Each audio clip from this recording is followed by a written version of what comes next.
Aniya na ang mga dagkong balita sa Balitang Bisdak karong Biyernes. 50 kabalay nasunog sa Barangay Lahog, Cebu City, 1.2 million pesos gibiling danyos. 45 anyos nga lalaki nga milabang sa pedestrian lane sa Bohol nabanggaan sa motorsiklo. Dibidindo sa Pag-ibig Savings ug MP2 gipatasan. Og istorya sa kalampusan sa rank 1 ug rank 10 sa Mechanical Engineers Licensure Exam ibidata. Kini ang GMA Regional TV Balitang Bisdak. Maayong hapon, ako si Luan Merondina. 37 tanan ka mga personnel sa Mandawi City Home Care Facility ang napaubos sa surprise drug test. Ang taga Mandawi Substance Abuse and Mental Health Services Office kon SAMSO ang mipahigayon sa maong test. Apan gipadayag sa labaw sa SAMSO nga ilang ipaubos sa confirmatory test sa kauluhan ang usa ka sample. Wala pa hinuon mohatag og detalye ini ang labaw sa SAMSO. Apan ang drug test usa ka pamaagi aron masiguro nga nakakumply ang opisina sa drug-free workplace policy sa syudad.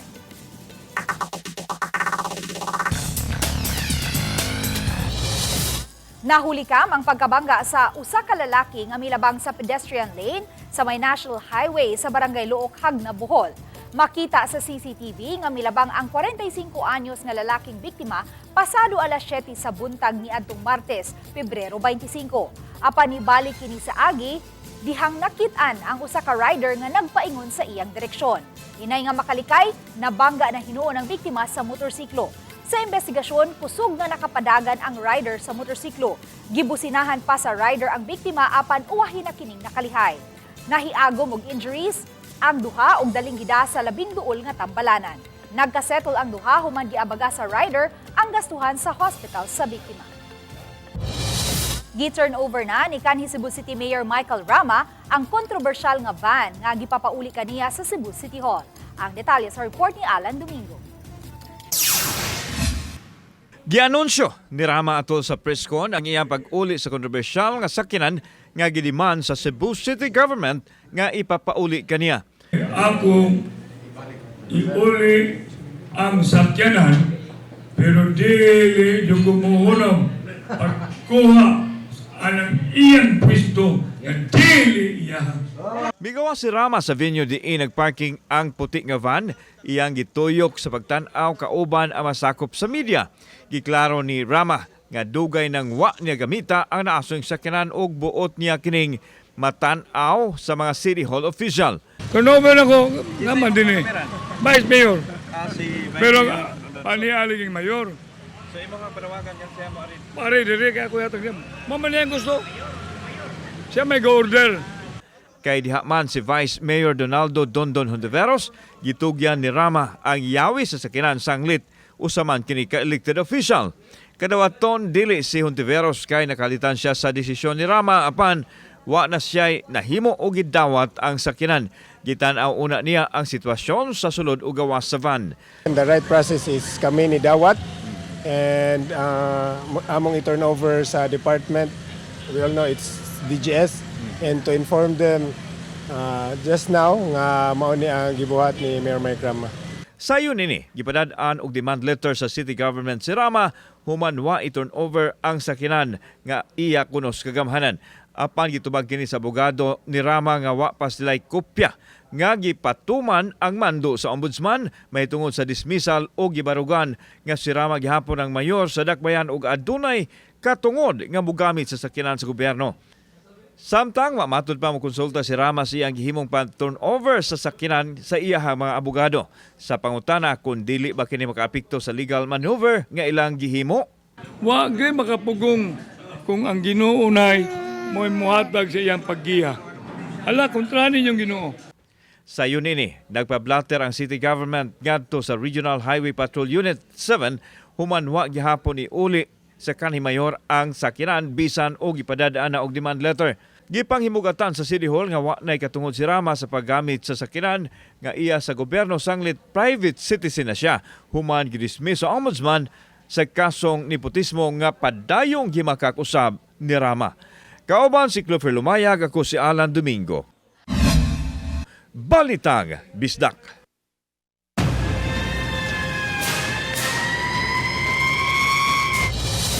Sunog ni Ulbo sa sitio San Vicente, Barangay Lahog, Cebu City, alas 7 kagabi. Moabot sa 40 ka mga panimay ang naugdaw ug na po ang partially burned. Ang detalye sa live report ni Fem Marie Dumabo. Fem?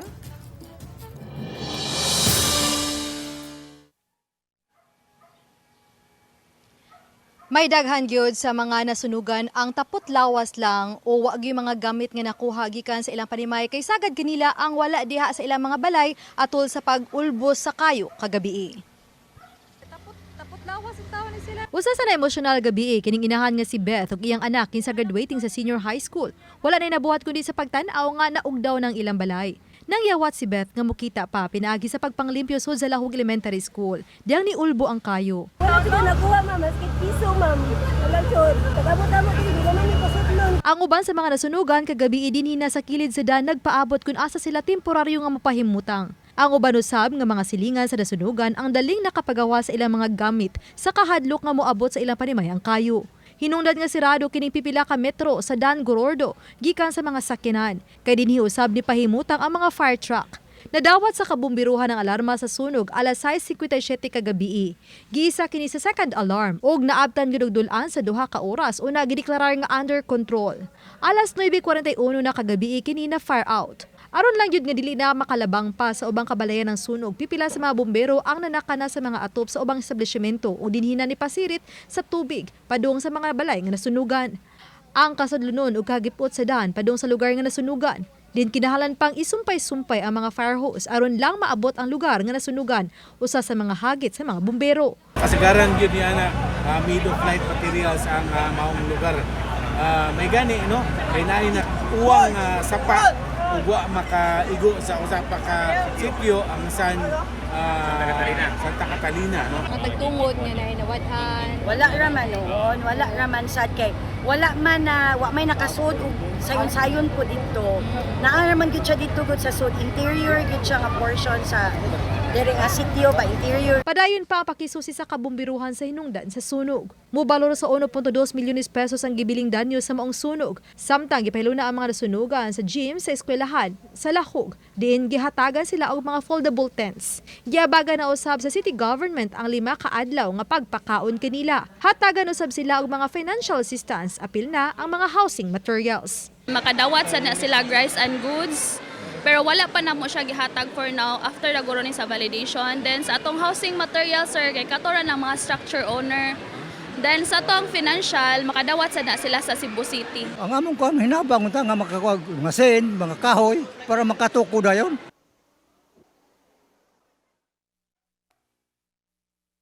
May moabot sa 280 ka mga individual o 70 ka mga pamilyahan ang napektuhan sa maong sunog. May Daghang salamat, Fem Marie Dumabo.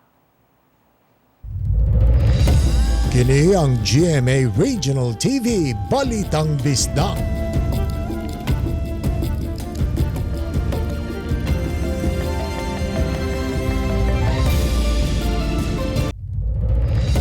Kini ang GMA Regional TV Balitang Bisdak. Mga traffic enforcers sa Mandaue gi-train sa kapulisan aron makatabang sa anti-criminality campaign. Lakip sa ilang gibansay ang usa ka pamaagi kuno saon pag-obserbar sa mga kadudahang lihok sa mga tawo sa palibot. Ang report ni Nico Sereno. Muabot sa 40 ka mga personnel sa Traffic Enforcement Agency of Mandaue kun team ang gipaubos sa training. Pagpalambo sa crime prevention skills ang gitudlo kanila. Labi na kay ang mga enforcers adlaw-adlaw nga ipakatap sa kadalanan. Matod sa Mandaue City Police Office, Deputy City Director for Operations, gitinguha nila makaabag ang mga enforcers sa pag-ilas sa mga tao nga may kadudahan nga lihok. Kini aron mapugngan kung may dautang tinguha. Behavioral profiling or criminal profiling. Yung mga behaviors ng mga criminal na prior to committing a crime, for example, naa sila yung mga naa sila patyon, mahibawaan na mo daan. Matod ni Sukalit, lihok o dilinaw ang obserbahan nila. Ug kung may kadudahan, awhag nila sa mga enforcers magtinergyot og number sa 12 nga mga police station aron diretso nga maka-report. We do believe na ang pag-fight sa krimen dili lang sa police but It involves all sectors. Since the team, together with CDRMO, MCPO, pag mga may big event, partner gina sila. Sa ilang bahin ang labaw sa team mihangop sa lecture para makapacitate ang mga personnel nila. Tabanganan yun ang team, especially because wala man gud mi dili man armado ang ato ang mga personnel unya. Doon na sa mga instances, mga cases nga kana bang madakpan niya, balikan, ingon ana gani niya hilabtan. So in order to detect ana kanang crime prevention man sana siya. Nico Sereno, Balitang Bisdak. Usa ang patay samtang usa ang samdan human sila dunggaba sa usa ka senior citizen sulod sa Barangay Hall sa Banban, Ayungon, Negros Oriental yadtong kadlawon sa Miyerkules. Ang report ni Mark Reggie Abella. Grabing sama dinunggaban ang naangkon sa 28 anyos nga lalaki nga nakaingon sa iyang kamatayon. Kritikal usab ang 65 anyos nga mag-uumagumikan sa samad sa tiyan o sa ubang bahin sa lawas. Nadakpan ra dayon sa mga tanod sa barangay ang 61 anyos nga sospek nga nakaangkon og bunog sa lawas human kulataha sa mga tao sa lugar. Sa investigasyon sa kapulisan sa Ayungon, gisaulog sa barangay Banban ang ilang kapistahan. Unang nagwild ang sospek sa baylihan tungod sa kahubog. Tungod niini, gipakatulog siya sa mga tanod sulod sa Barangay Hall og nabiyaan siya sa mga tanod kay miresponde sa laing kagubot sa baylihan. Niining tungura, mibarog ang sospek gamit ang baraw og nanunggab sa laing mga hubog nga gidala lang unta sa Barangay Hall para makatulog sa kadyot. Ang duha ka mga biktima parehong nakahukdong dihang gidunggab sa makadagang higayon sa sospek. Matod sa kapulisan, walay dumot ang sospek og mga biktima. Gibarugan sa sospek dihang giimbestigar sa kapulisan nga wala siya masayod siyang gibuhat tungod sa tumang kahubog. Kung pangutanaw na to siya, anong iya pang gibuhat, maingon rin siya nga wala siya nasayod niya gibuhat kay hubog kuno kayo siya. Makaingon kita nga aduna gyud kalapasan pod nga wala mabuhat sa barangay tanod sa dihang gipasulod nila ni sa sentro, wala nila magkapkapit. Kasong murder ug frustrated murder at ubangon sa maong sospek. Way pamahayag ang sospetsado nga kasamtangang gitanggong karon sa persuhan sa kapulisan sa Ayungon. Samtang padayon ng pagkuha sa habig sa pamilya sa mga biktima. Kauban si Clans Gabutin, Mark Reggie Abella. Balitang Bisdak. Espesyalista sa internal medicine ug infectious diseases nagpahimangno sa sakit nga shingles o mas naila sa Binisaya nga likos-likos. Sa usa ka forum gipasabot kun unsa kining shingles. Mutumaw kini kun ang dormant nga chickenpox virus sa lawas mo reactivate tungod sa niubos nga immunity sa usa ka tawo. Da sa taas nga pangidaron, stress ug mga chronic nga sakit. Timailhan sa shingles, mutumaw ang rashes sa dughan, tiyan ug naong. Apan gawas ni ini, makabati og grabing sakit ang pasyente sama sa nerve pain nga mulungtad sud sa pipila ka buwan. Matod ni Dr. Shane Morales, ang mga shingles mas musaka pa ang risgo sama sa heart attack, stroke ug ubang komplikasyon. Tambag niya sa mga tao nga kun mulapas na sa 50 ang pangidaron ug may chronic conditions, kanunay nga moadto sa doktor ug imintinar ang piskay nga panglawas. 1 month after, nag-shingles ulit. And there's a lot of factors that can contribute to that. And really, as what I've mentioned kanina, age, stress, comorbid conditions. So sometimes I ask them, uy, anong nibalik man imo ang shingles? Like, oh, let's go back, let's review your laboratories. Maybe your diabetes is not controlled. Maybe your high blood pressure is... While many adults over 50 feel healthy and energetic, data shows that this confidence often leads to complacency about age-related diseases like shingles. Even if you feel well, your body's ability to fight infections weakens with aging, making it crucial to stay informed about this. Pag-asa mitataw nga way kahigayunan nga mosulod sa Philippine Area of Responsibility ang mga bagyo nga anaa karon sa gawa sa Philippine Area of Responsibility. Samtang sa pagsud sa buwan sa Marso, lauman ang padayong mga pag-uwan nunot sa La Nina conditions nga nasinati. Ani ang report. Base sa tropical cyclone threat potential nga gitamdan sa DOST Pag-asa, walay bagyo nga mamahimong maumol ug makasulod sa Philippine Area of Responsibility hangtod sa Marso 4. ug way kahigayunan nga makasulod sa Philippine Area of Responsibility ang duha ka bagyo haduol sa Australia nga gimonitor karon sa Joint Typhoon Warning Center sa Estados Unidos. Sukwahi kini sa nanggawa sa social media nga adunay 7 ka sirkulasyon gawa sa Philippine Area of Responsibility nga posibleng mamahimong bagyo. Sa latest na ng mga data is sulod sa PR walay mga bagyo na nakapalibot, and outside the PAR na atong areas of responsibility wala pud tang gi-monitor na bagyo sa gawas ng PR. So diri ra ta sa official nato na agency the DOST Pag-asa to release the legit information. Sa pikas bahin, gipahibaw usab sa Pag-asa nga padayong masinati ang daghang mga paguwan sa pagsulod sa buwan sa Marso tungod sa La Nina conditions. Sa monthly rainfall forecast sa Pag-asa, ubay-ubay nga mga dapit sa nasod, lakip na ang tibok lalawigan sa Subo. Sa makasinati og way above normal rainfall amount kung naghinubrang uwan sa buwan sa Marso. Sa tibok buwan sa Pebrero, nasinati ang above normal rainfall amount sa Northern Cebu, samtang near normal rainfall amount sa Central ug Southern Cebu. Maghatag kini sa atong forecast this coming March, dili lang Central Visayas but rest of Visayas natin gipakita sa forecast na above normal rainfall conditions. So ibig pasabot, daghan ta ma-receive na uwan. Posibleng usa o baka walay bagyo nga makasulod sa Philippine Area of Responsibility sa buwan sa Marso base sa average tropical cyclone frequency nga gitamdan sa Pag-asa. And in terms of pagbalik kini sa normal o neutral condition, yung gitawag nato na transition period,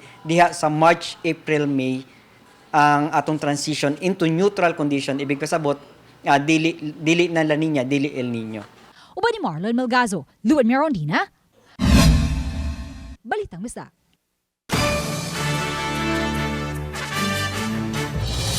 Pagsalig sa Ginoo, inubanan sa pagsalig sa kaugalingon ang nahimong yawe sa pagsakmit sa unang pwesto sa Mechanical Engineering Licensure Examination sa Sugbuanong nag-rank 1. Ingon usab niini ang inspirasyon sa rank 10 gikan sa University of Cebu Main Campus. Ato silang ila-ilahon sa report ni Alan Domingo. Officially, engineer na gyud si Nico Anthony Tijano ug dili lang kay nakapasar siya kun dili siya gyud ang nakalangkat sa first place sa Mechanical Engineer Licensure Exam. Gipangandaman na niya nga maapil sa top 10 ug target gyud nga mag number 1 nga nahatagan usab og katumanan. Grabe, nagtsagi-tsagi ko to sir nga, hello, top 1 ko. Ma pa, ate, top 1 ko. Nagtsagi-tsagi ko to siya. Sige, may layat-layat ko to sir. Gatapok mo sa mi timing nga to sir. For 1 year jugo nag-prepare sa board exam. So first na kong review, kani sulod ko review center, then next 6 months nag self-study na lang jugo sir para i-explore further unsang gihatag sa review center sir. Dili sulagma o swerte ang iyang kalampusan kay dili tiaw nga pagpangandam ang iyang gihimo. Naglisod matod pa siya sa actual nga examination, mangwa na siya maglaom nga mag-rank 1 apan naa sa dugo ug utok na ni Engineer Nico ang kaalam. Consistent honor student sukat sa pagkabata ug magna cum laude dihang mitapos siyang kurso. Apan labaw sa tanan ang pagsalig niya sa Ginoo ug giubanan sa pagpaningkamot. Isip halipay sa University of Cebu sa ilang top-notch engineer, gipapili kini kon auto o tunga sa milyon ka pesos. Siyempre, cash kay gamiton niya kuno sa pagtabang siyang pamilya. Hard work jud, paningkamot jud maayo bisag kung sa nakalisod. Na may times nga magduda ka sa imong kagalingon or you are confused. So if mahitabo na, turn to God, pagampo, pangayog, enlightenment o guidance. Paningkamot lang maayo, keep working hard, keep on going, persevere, and trust the process. Time will come nga ang tanan nimong hago is magbunga ra jud na. Samtang dili usab matukib ang kalipay ni Engineer Janry Pavre nga nakakuha sa ikanapo nga pwesto. Matod niya nga gikondisyonan niyang daan ang iyang utok pinagi sa pagsulbad sa mga pangutana nga posibleng maggawas sa exam sa ingon maanad na siya inigabot sa panahon og miipikto usab. Lisod gud kang examination brother. Ako na lagi ato after makapasa gid ko sa board exam, okay na kayo. Okay niya, sa bonus na lang kana. Bonus na gid nga nasod sa top 10 sir. Matod ni Engineer Fabre nga average student siya apan ang iyang determinasyon og pagpaningkamot uban sa suporta siya mga mahal sa kinabuhi nagbunga gyud. Ampo lang gid sa Ginoo nga matagaan gid nga mga daghang grasya. Then sa importante nga salig gyud sa kagalingon kay listen kaayo mag-take tag mga exams wala kay salig sa tong kagalingon marag mawala ang chance nga mapasar ta sir. Saksi ang ilang dean nga si Dr. Rodil Naval sa paningkamot sa ilang mga tinunan busa wa na sila mahibong pa nga naangko nila ang kalampusan. Ang preparations nato first is, so normally we have to prepare ourselves mentally, second physically, and third, which is the most important one, is spiritually prepared jud atong kaugalingon. Taliwa sa kalampusan nila, gihatagan og importansya ang tinubdan sa ilang kaalam nga mao ang kahitasan. Kauban si Clover Lumayag, ako si Alan Domingo. Balitang Bisdak.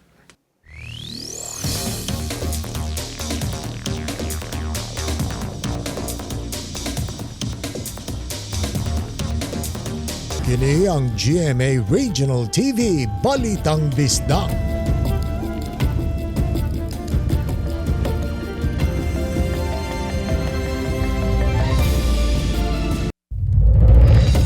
Kini ang GMA Regional TV Balitang Bisdak.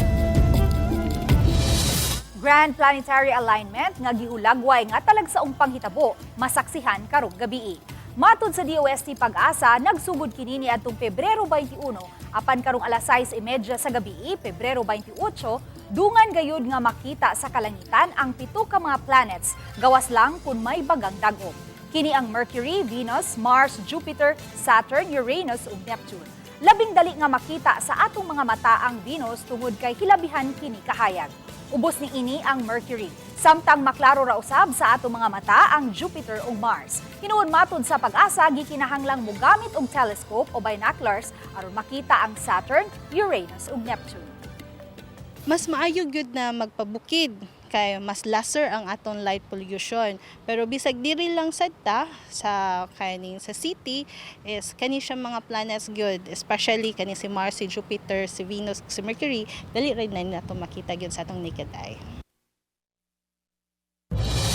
Good news alang sa mga motorista. Human sa 2 ka semana nga sunod-sunod nga pagsaka sa presyo sa produktong petrolyo, sunod semana posibleng makaginhawa na og gamay. Human ipahibaw sa Department of Energy Oil Industry Management Bureau nga adunay pag-us-us sa presyo sa produktong petrolyo. Gibanabana ni DOE OIMB Assistant Director Rodela Romero nga ang rollback sa gasolina o diesel muus gikan sa 90 sentimos ngadto sa 1 peso and 20 centavos matag litro. Samtang 1 peso and 30 centavos ngadto na sa 1 peso and 50 centavos usab matag litro ang pag-ubos sa kerosene. Usa sa rason sa pagpunhod sa presyo sa produktong petrolyo mao ang kalambuan karon sa Ukraine-Russia ceasefire deal.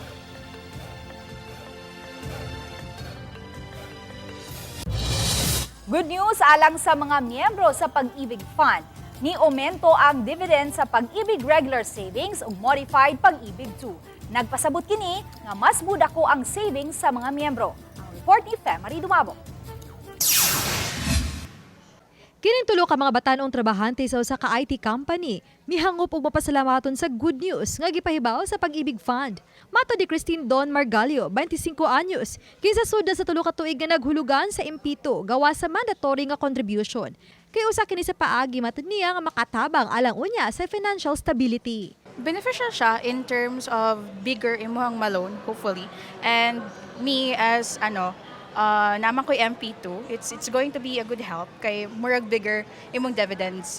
Murag you're safe keeping your money at the same time it's growing. So nindot siya nga balita kay it's going to be useful hopefully in the future. Dugang ni Margalio nga dakong tabang usab kun adunay emergency nga gastuhan ug dakong savings kun mo retiro na.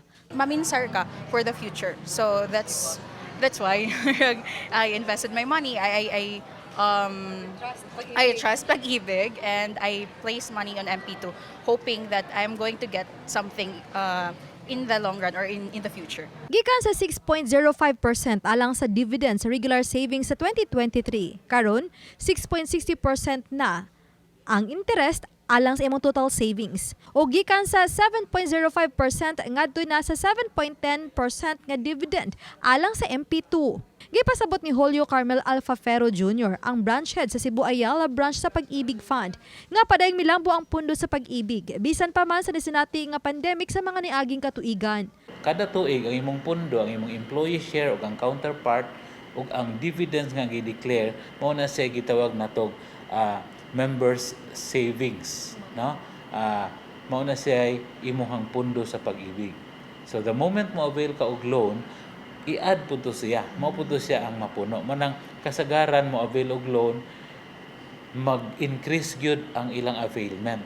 Niadtong 2020 ug 2021 atol sa pandemic ni kunhod ang interest tungod sa mga pipila ka mga naniradong kumpanya. Apan sugod 2022 hangtod karon padayon na usab kining nagsaka.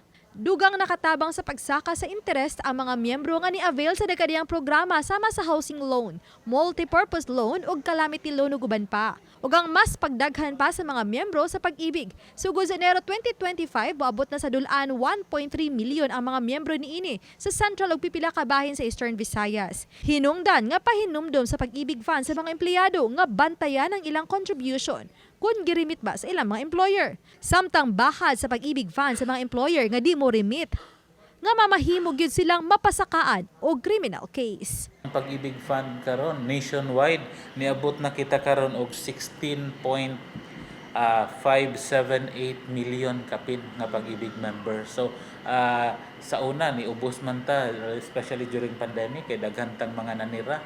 Kining statutory membership sa pag-ibig, kuan ni siya, criminal ni siya ang case niya, priso siya plus fine. Oba ni Godfrey Relien, Femery Dumabok. Balitang Bisdak.